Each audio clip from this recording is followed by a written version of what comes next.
वंदे गंगा जल संरक्षण जन अभियान में मिलेगी बड़ी सौगात। काटली नदी के पुनर्जीवन को लेकर बनाई जा रही है योजना। कलेक्टर ने कहा, अगले सप्ताह तक तैयार हो जाएगी पूरी योजना। काटली नदी के बहाव क्षेत्र को करवाया जाएगा अतिक्रमण मुक्त। वहीं इस बार मानसून में 22 लाख पौधे लगाने का लिया गया लक्ष्य। सूचना केंद्र में पौधारोपण कर ली गई पर्यावरण जल संरक्षण की शपथ। अभियान के जिला संयोजक विशंभर पूनिया ने दिलवाई शपथ। APRO विकास कुमार, XCN शंकरलाल आदि भी रहे मौजूद। मुख्यमंत्री भजनलाल शर्मा द्वारा प्रदेश में शुरू किए गए वंदे गंगा जल संरक्षण जन अभियान के तहत झुंझुनू को आने वाले दिनों में बड़ी सौगात मिलने वाली है। जी हां, झुंझुनू ही नहीं बल्कि शेखावाटी की लाइफलाइन कहे जाने वाली काटली नदी के पुनर्जीवन को लेकर प्लान तैयार किया जा रहा है। आज इसकी जानकारी जिला कलेक्टर राम अवतार मीणा ने दी है। सूचना केंद्र में वंदे गंगा जल संरक्षण जन अभियान के तहत PWD द्वारा पौधारोपण कार्यक्रम का आयोजन किया गया, जिसमें जिला कलेक्टर राम अवतार मीणा, अभियान के जिला संयोजक विशंभर पूनिया, PWD के XCN शंकरलाल, AEN पूजा जानू, APRO विकास कुमार समेत अन्य अधिकारियों व जनप्रतिनिधियों ने पौधारोपण किया।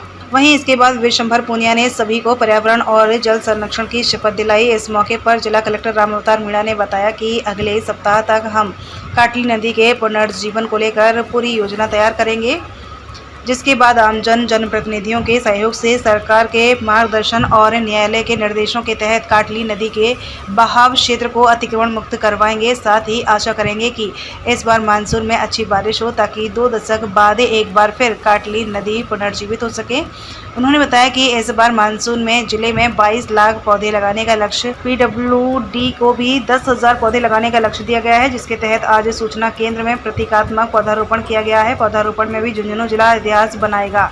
उन्होंने बताया कि पौधारोपण के लिए गड्ढे खोदने का काम किया जा रहा है। 30 जून के आसपास झुंझुनू में मानसून आने की संभावना है। उस वक्त आमजन, जनप्रतिनिधियों, विभागों आदि के समन्वय से पौधारोपण अभियान चलेगा और 22 लाख पौधे लगाए जाएंगे। साथ ही इनकी सार संभाल और ये जीवित रहें, यह भी सुनिश्चित किया जाएगा। वंदे गंगा जल संरक्षण जल अभियान के तहत आज PWD का दिवस था और इनको टारगेट दिए गए थे कि आप श्रमदान करेंगे, वृक्षारोपण करेंगे। इसी कड़ी में ये आपके PRO जनसंपर्क कार्यालय में वृक्ष लगाए गए हैं। और PWD एक महत्वपूर्ण विभाग है। पूरे ज़िले में इनकी सड़कें हैं, इनके सार्वजनिक स्थल हैं, सरकारी भवन भी हैं। तो हम इनको 10,000 से ऊपर का लक्ष्य दिया है कि अभी तो ये एक तरह से प्रतीकात्मक वृक्षारोपण है। जैसे ही मानसून आएगा हम युद्ध स्तर पर ज़िले में 22 लाख पौधे लगाने का कार्यक्रम करेंगे। अब गड्ढे खोदे जाने का कार्य चल रहा है और मैं मानता हूं कि 30 जून के आसपास जैसे ही बरसात ज़िले में प्रवेश करेगी, हमारे सारे डिपार्टमेंट, सारे जनप्रतिनिधि, आमजन युद्ध स्तर पर एग्रेसिव होकर के वृक्षारोपण करेंगे और अब की बार झुंझुनू ज़िले में इतिहास बनेगा। दूसरा हमारा ये भी उद्देश्य है कि वृक्ष लगे नहीं, वृक्ष आगे तक जिंदा रहे, ये प्रयास बहुत होंगे।